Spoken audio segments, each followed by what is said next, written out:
17th of June. We are studying Srīmad Bhāgavatam, Canto 1, Chapter 8, Prayers of Queen Kuntī, and verse number 26. So we'll start now. Om Ajnana-timirandhasya Jnananjana-shalakaya Chakshur Unmilitam Yena Tasmai Shri Guruve Namaha. Nama Om Vishnupadaya Krishna Prasthaya Bhutale Srimati Bhaktivedanta Swamiti Namine. Namaste Saraswati Devi Gaurvani Pracharine Nirvishesha Shunyavadi Paschatya Deshitarine. Jai Shri Krishna Chaitanya Prabhu Nityananda Shri Advaita Gadadhara Srivasadi Gaur Bhaktavrinda. Hare Krishna Krishna Krishna Hare Hare Hare Ram Ram Ram Hare Hare.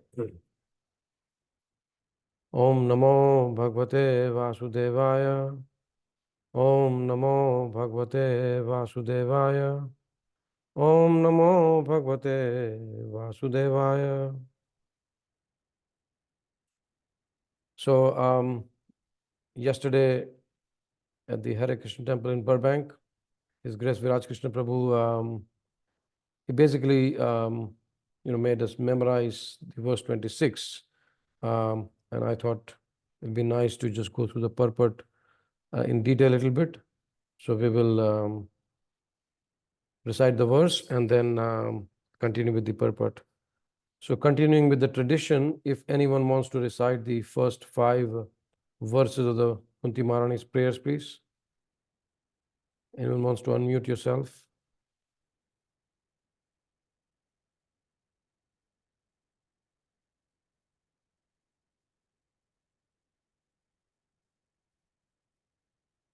Anyone? One last chance to recite the first 5 verses of the prayers of Kuntī Maharani.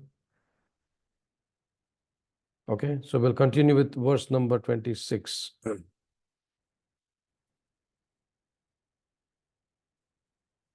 Janmashwarya Shruta Shribhir Edhamana Madhapuman Naivarhati Abhidhatumbai Tvam Akinchana Gocharam. Does anyone want to read the synonyms and the translation, please? I can do it, Prabhu. Sure. Janma, birth.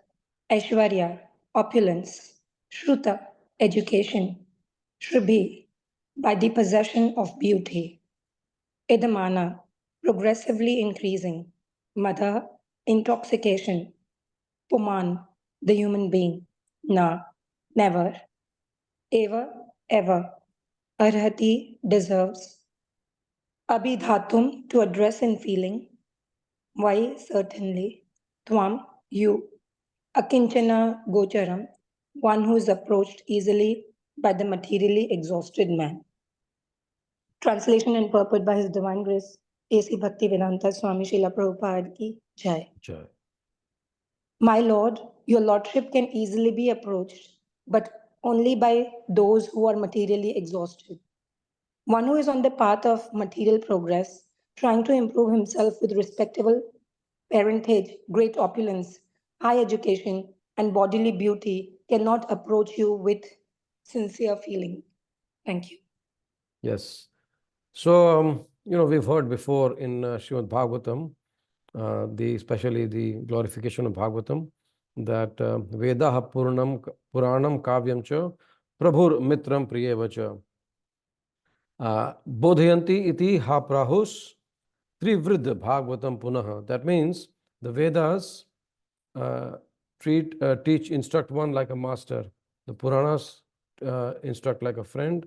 And the poetic works, the Kavyas, they teach like a beloved. But Bhāgavatam actually instructs like all three. It instructs like a master, instructs like a friend, and instructs like a beloved. So in these chapters, we can see, this is a section, very wonderful section, that we can see the love of the devotees for the Lord coming out. And of course, the Lord is also reciprocating with His own love. In the chapter 7, we see the love of Arjun in the form of his prayers to Krishna. In chapter 8, we see love of Uttara and Kuntī Maharani coming out by way of their prayers. In chapter 9 is Bhishma Deva's love. Chapter 10, the residents of Hastinapur, they are also expressing their love for the Lord. And in chapter 11, the love of the residents of Dwarka before Krishna enters Dwarka, how they prepare everything is also shown. So this is, we can see that this is a section of what we can call love, and that's what we are all looking for. When I was first time studying Bhagavatam, and when I came through these prayers and especially this verse, I thought we have no chance. And Prabhupada, especially in the word to word, he says, na eva, never ever. Never ever means we have no chance at all to address the Lord feelingly, because we have all these things. Janma, Aishwarya, Shruta, Shrivi. We have all these things. So what can we do? What can we do in this case? Yes, it is very easy to give us the broader scope. Yes, surrender everything, be detached and this and that and all that. But then how to do it in our situation? I was thinking. So Prabhupada's purport actually here offers us the reassurance. I call it a purport of reassurance, that we don't have to be dejected. Interestingly, we also notice that in these prayers, a lot of the verses are, you can form couplets, the couples out of that. The first two verses of the prayers, Kuntī Maharani is describing Krishna, as you can see within and without, and yet you are invisible, and then you are like an actor who's not visible to ordinary person, to a foolish observer. Then in the next couple of verses, she says, she tries to meditate on Krishna by his names and his form. Namaha Pankajanabhaya. And before that, Krishna Vasudevaya. So these two verses are helping us to meditate on Krishna's name and his form. And then there are verses which are giving the two verses which are giving the difficulties, the calamities which Krishna saved the Pandavas and Mother Kuntī from. And now these two verses, what we are studying, 25 and 26, is Kuntī Maharani praying that yes, these calamities may appear again and again. Why? So that we can see you again and again, and we don't have to go through the repeated birth and death again. And in this 26th verse, she's saying, okay, fine, but we are actually materially looking for all these opulences. We are not looking for calamities. Bhurijan Prabhu very nicely in his guide to this especially this section, he actually describes that material life, what we are looking for is actually means dissatisfaction. Why? Because all our attempts are centered around avoiding calamities. We want to dodge calamities every time it comes. But we understand that we are always inevitably facing one after the others, one or the smaller or the bigger calamities. And at the end of our life, the most inevitable calamity we have to face, that is death. Now, I was also studying some time back, and I came across a very nice section where 3 types of fears are described. For ordinary people, for most people, the most difficult calamity, the most inevitable calamity, the most distressing one is death. For an ordinary devotee, the difficult part, the difficult calamity is going away from the association of devotees. But for a pure devotee, the biggest calamity is that even for one moment, forgetfulness of Krishna is the biggest calamity. So even in calamities, there are stages. Pure devotees always think that I want to remember Krishna every minute. Siddhanta Saraswati Thakur, he always says that on a day when it is cloudy and rainy, that is not supposed to be a difficult day. That is not supposed to be a miserable day. A day when we don't touch Srīmad Bhāgavatam, when we don't hear from Srīmad Bhāgavatam, as Viraj Prabhu says, when we don't bury our heads in Srīmad Bhāgavatam, that is a miserable day. So here Kuntī Maharani is actually telling us that life's real challenge is to transform difficulties into sources of freedom. How we can do that? To sever our material attachment and seek Krishna's shelter. True devotees actually hold on to Krishna's lotus feet with every difficulty more and more tightly. Here Kuntī Maharani is saying, please give me the calamities again and again, so that I can hold on to your lotus feet more and more tightly. So we'll read the purport.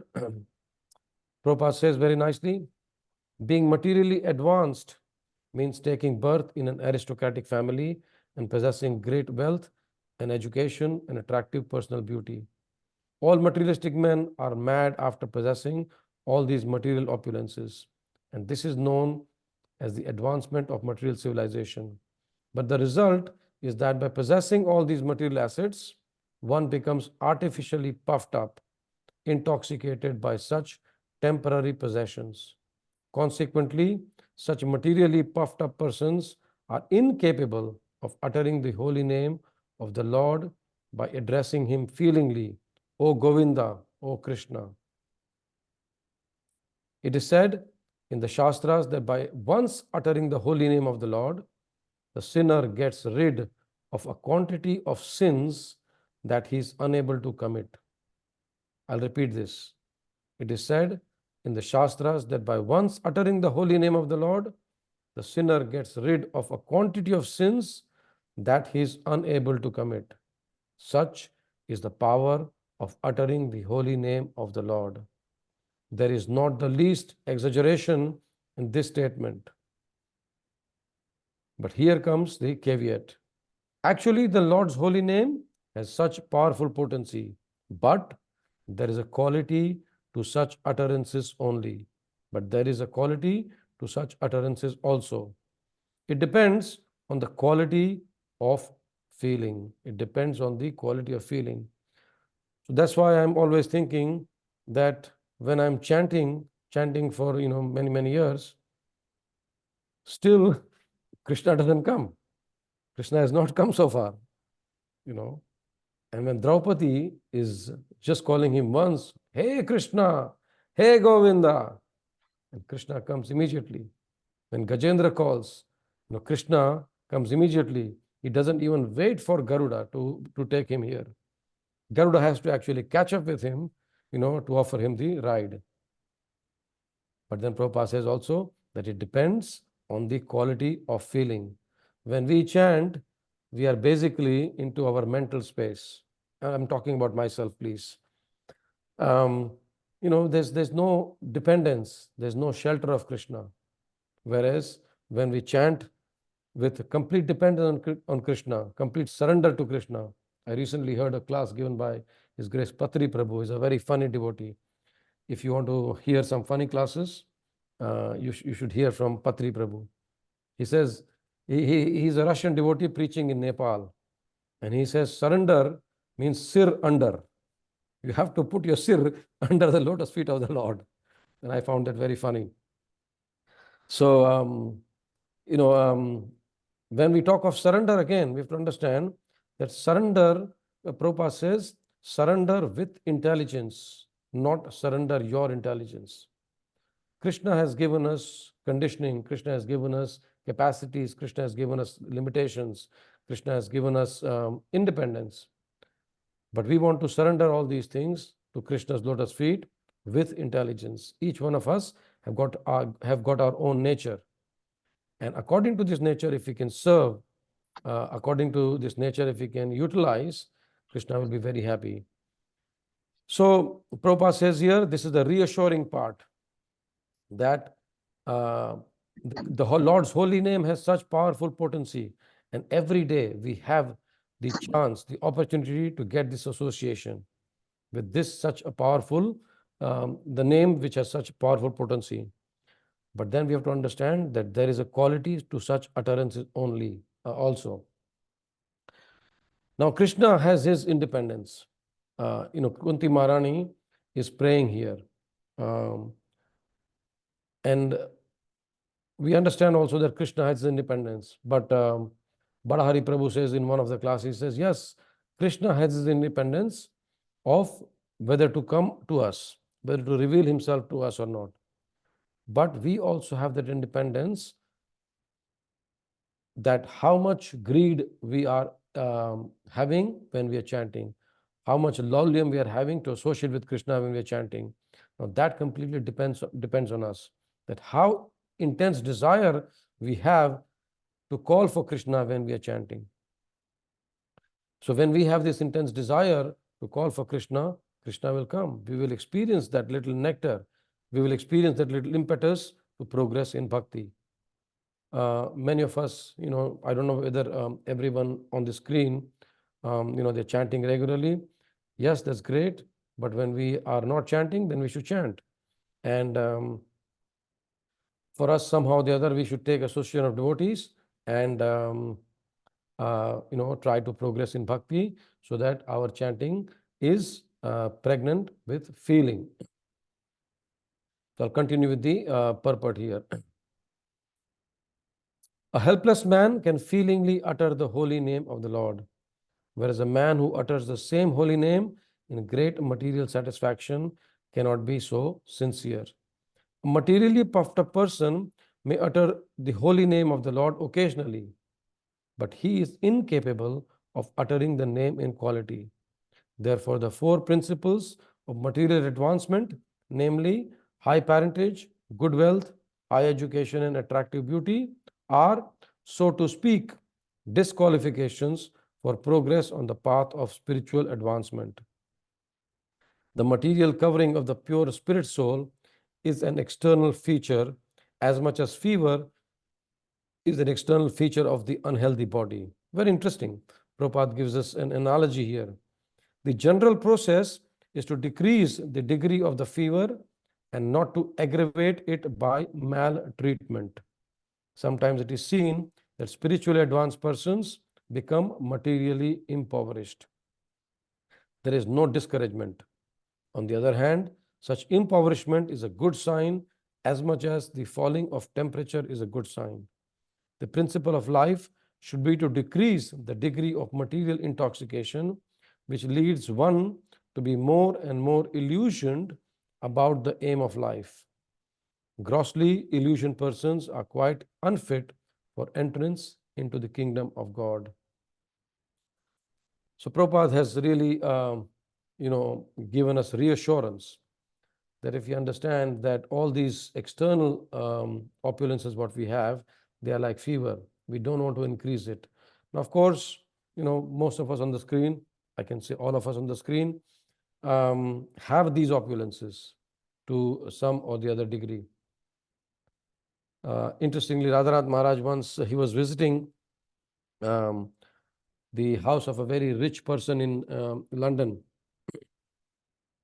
I think his name is Anil Agarwal, if I'm not mistaken. And I think it was his house only. And, Anil Agarwal is an interesting devotee. The devotees tell me. This time when I was in Manor, I actually had a little glimpse of him. If you see him, you won't even think that he's an ordinary person. You will think he's actually a poor person, but he's an absolutely fabulously rich person. And he had invited Radhanath Maharaj and some of the devotees into his home for a program. And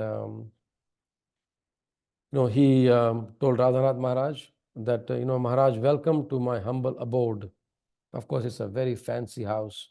You can imagine close to the Prime Minister's residence in England, I think on the same street he's got his residence, very big mansion. And he is with a little pride in his heart, but very showing very externally as a very humble person that Maharaj, this is my humble abode. So Maharaj looked at him, he looked at the devotees and he said, if we live in a palace and we think that if I live in a hut, then I will become Krishna conscious, you are under illusion. And when someone is living in a hut and when they think that when I have all the opulences, then I can worship Krishna, that's another illusion. And then Radhanath Maharaj says, Grihe thako, bane thako, sadahari, bole dako. He says, wherever you are, whichever position you are in, you can actually chant the name of the Lord. And here we can see that Prabhupada's purpose and Kuntī Maharani's prayers are actually sparking our desire to attain Krishna's association by becoming his devotee. Just imagine all these wonderful opulences which we are going for, Kunti Maharani is actually saying, I don't want these. She's actually demeaning them. She's degrading them. How wonderful Krishna's association must be. That in this prayer, Kunti Maharani is saying that I do not want anything. But we have all these things. So what do we do? So it is said that if we are not using anything we possess in Krishna's service, if we are not using anything we possess in Krishna's service, we are actually not qualified to have it. We are not qualified to have it. And then that thing becomes a source of attachment, a source of bondage for us. But if whatever possessions we have, if we can use it in Krishna's service, then that becomes a source of freedom for us. Now, how do we do that? In Bhagavad Gita, in the 18th chapter, Krishna gives us a tip. And that tip is very interesting. He says, Yagna dana tapa karma na tyajyam karyam evatat. Yagya dana tapascheva pavanani manishinam. It says, Yagya, dana, tapa, these three things, sacrifice, charity, and penance or austerity, are not to be given up. You should not give a sacrifice. We are all sacrificing. After the class finishes, everyone will be rushing to go to work. 8, 9, 10 hours we'll be working, the sacrifice.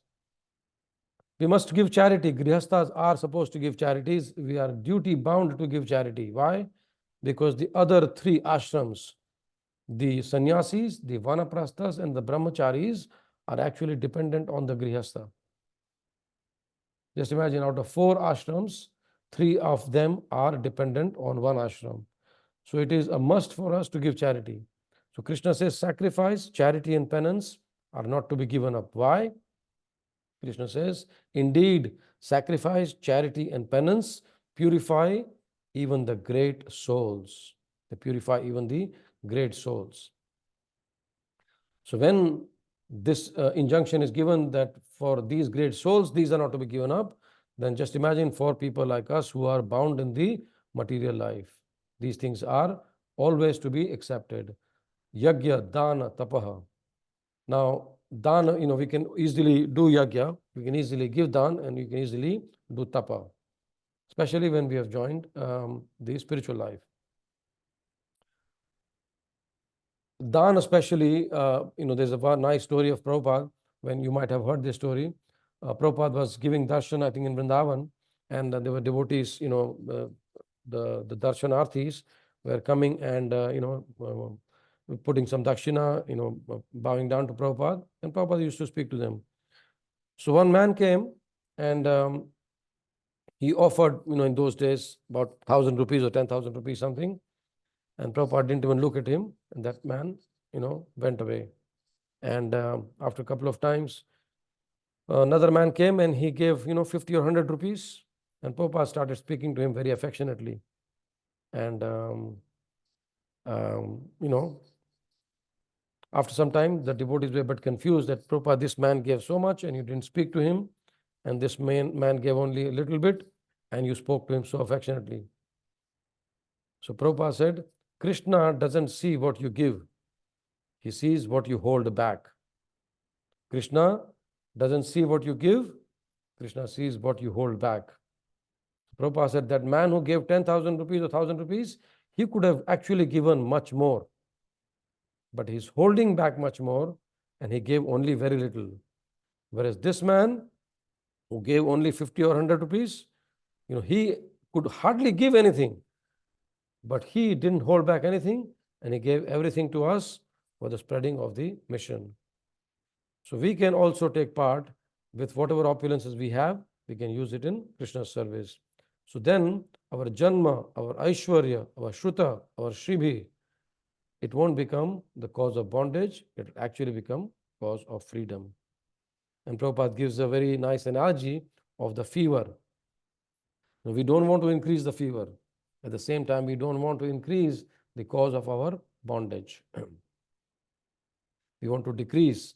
So then by becoming Krishna's devotee, by offering whatever we have in Krishna's service, the attachment will come down and the fever will come down. So before we move to next verse, is there any questions or comment on this verse, please?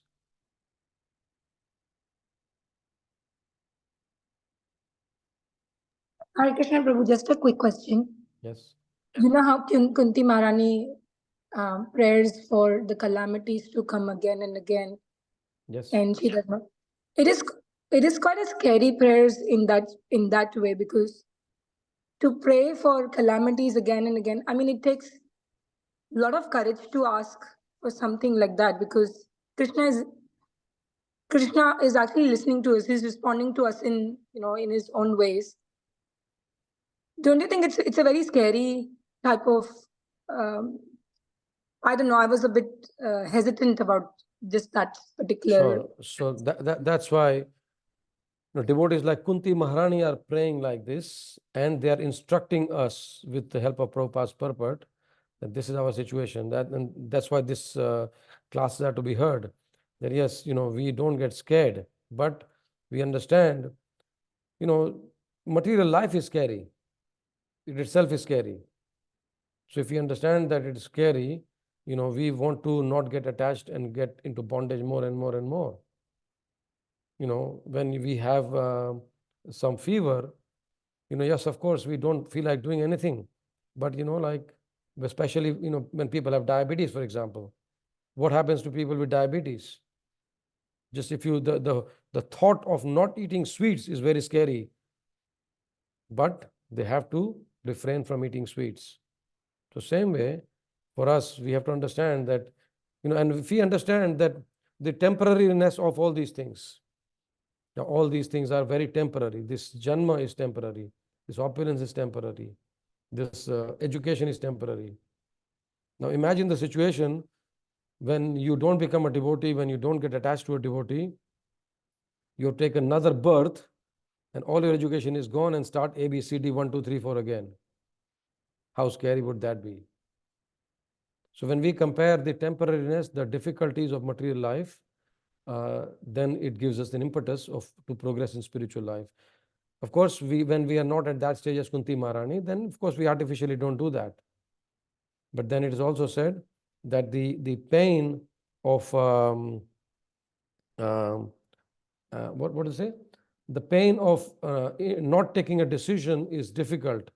The pain of not deciding is difficult, but the pain of regret is impossible. So, we understand the situation and then we act accordingly. Does it answer your question, Madaji? Yes. We Thank have you. we have also to compare all the time the material life and the joy in spiritual life.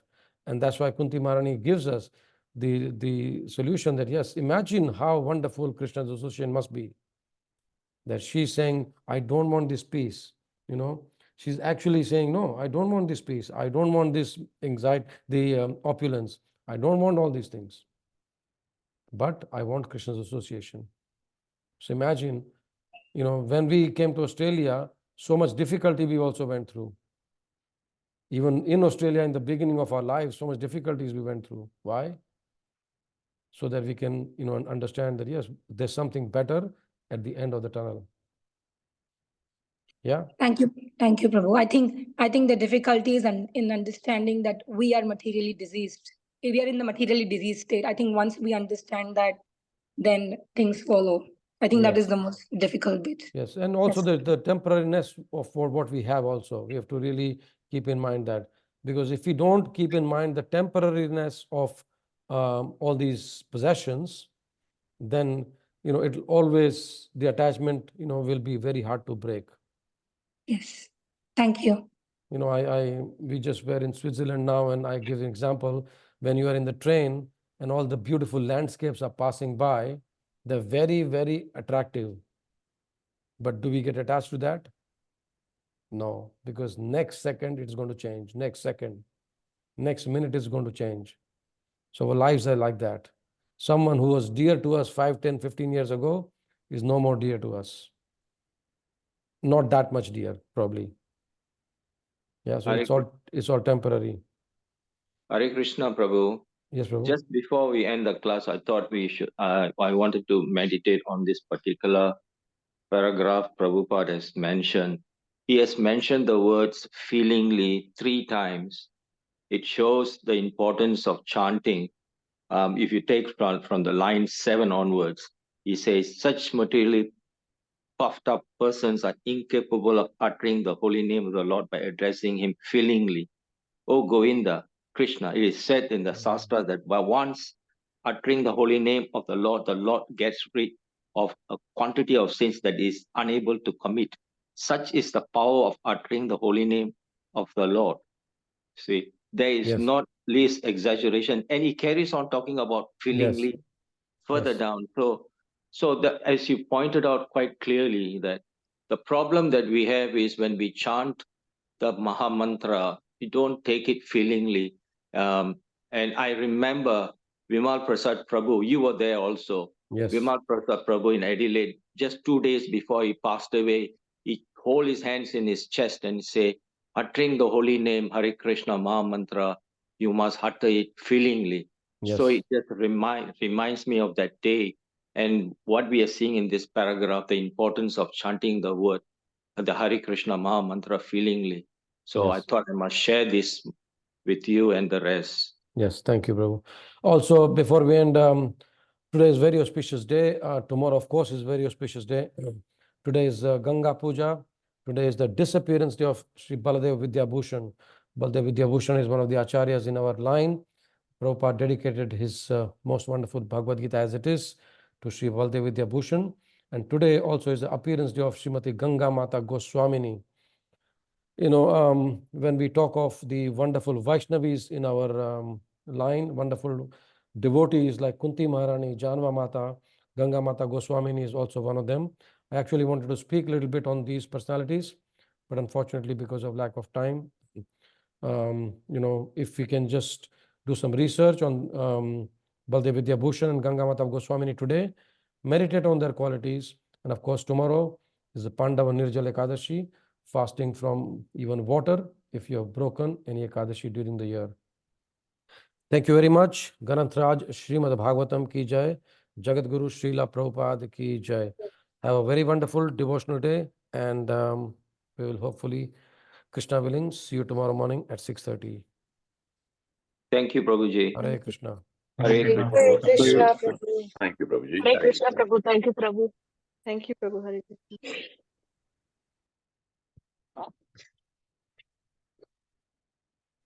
Hare Krishna, Prabhu.